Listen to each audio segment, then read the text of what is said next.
It was a quiet afternoon in a small provincial town. The market square lay half asleep under the sun, with nothing stirring but flies, dust, and boredom.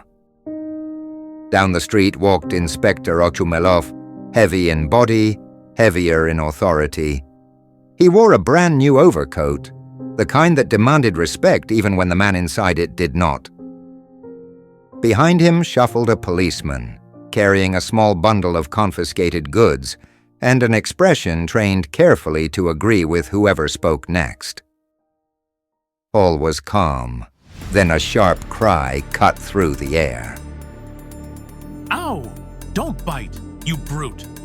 People turned. A crowd began to gather, and at the center of it all, a small dog and a very offended man. Inspector Ochumelov stopped. He sniffed the air. Something was happening, and wherever something happens, authority is never far behind. At the center of the crowd stood Hryukin, a man known less for his honesty and more for his ability to complain loudly.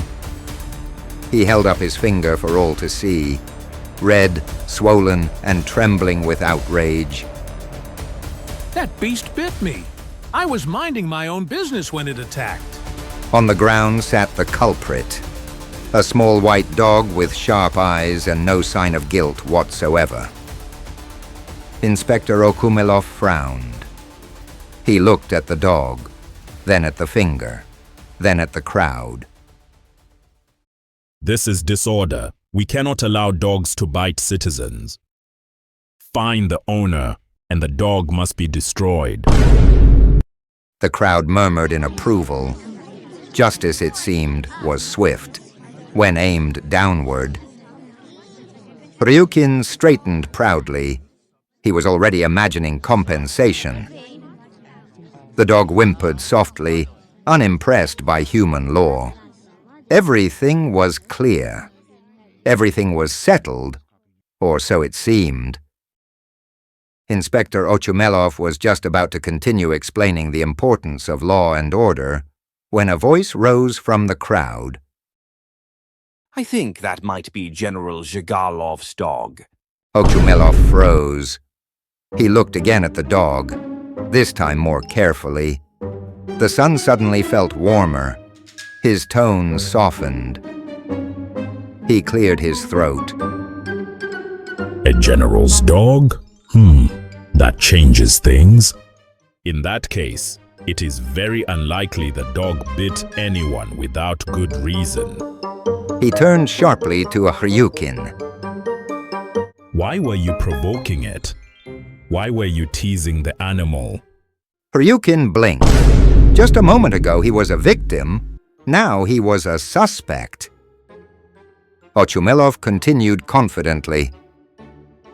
Dogs of such quality are usually well behaved.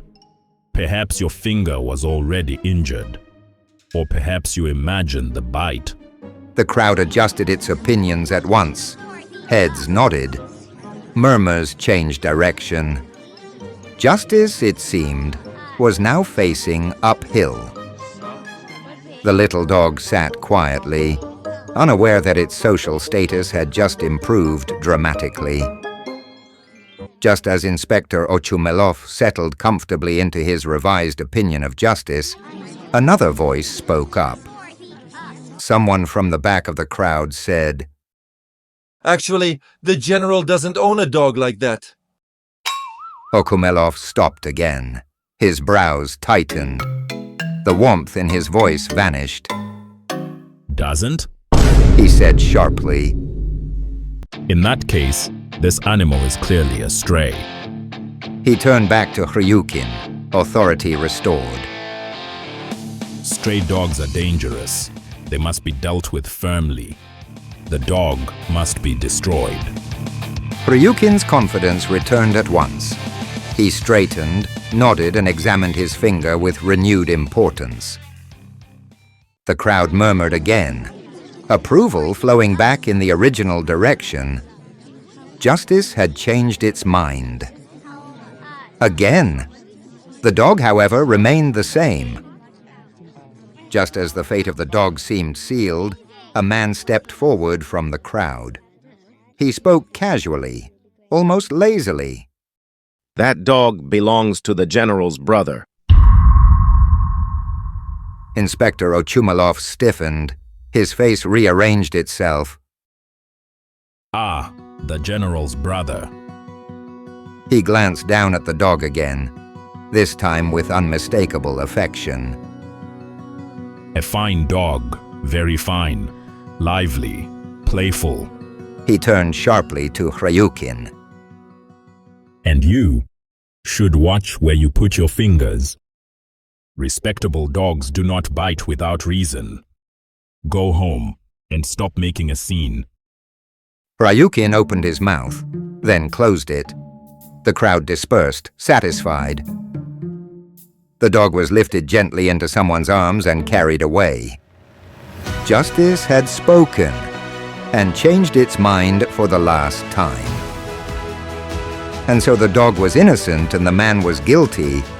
The crowd went home satisfied. And justice, as usual, had been delivered according to position.